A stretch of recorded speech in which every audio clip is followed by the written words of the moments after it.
Fils et du Saint-Esprit. Amen. De l'Évangile de Jésus-Christ selon saint Matthieu au chapitre 5 au verset 20 à 26. En ce temps-là, Jésus disait à ses disciples, « Je vous le dis, si votre justice ne surpasse pas celle des scribes et des pharisiens, vous n'entrerez pas dans le royaume des cieux.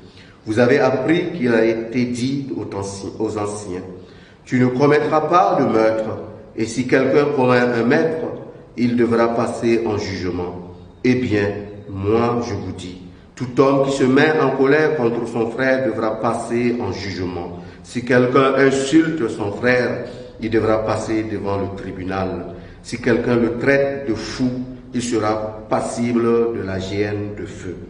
Donc, lorsque tu vas présenter ton offrande à l'autel, si là, tu te souviens que ton frère a quelque chose contre toi, laisse ton offrande là, devant l'autel. Va d'abord te réconcilier avec ton frère et ensuite, viens présenter ton offrande. Mets-toi vite d'accord avec ton adversaire pendant que tu es en chemin avec lui, pour éviter que ton adversaire ne te livre au juge, le juge au garde et qu'on te jette en prison. Amen, je te le dis. Tu n'en sortiras pas avant d'avoir payé jusqu'au dernier sou. Acclamons la parole de Dieu. Louange à toi, Seigneur Jésus. Bien-aimés dans le Seigneur, la parole de Dieu de ce jour nous invite à la conversion et sortir de nos conforts exige de chacun de nous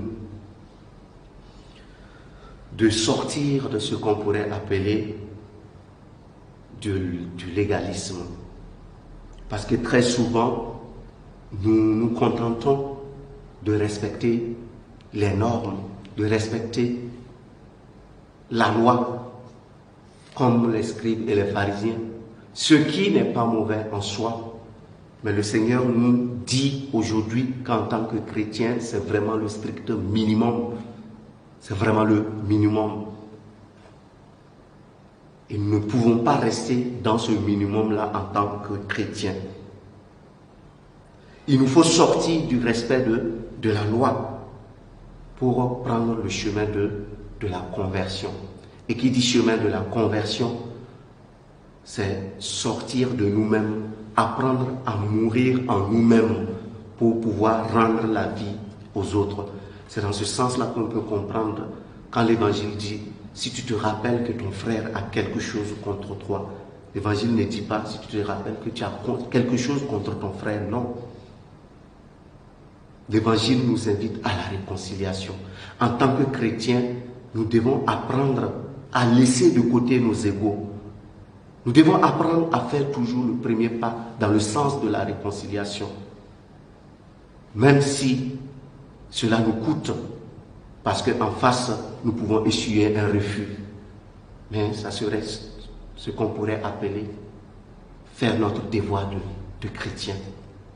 Autrement dit, apprendre à cultiver la vertu de l'humilité, apprendre à nous ouvrir aux autres.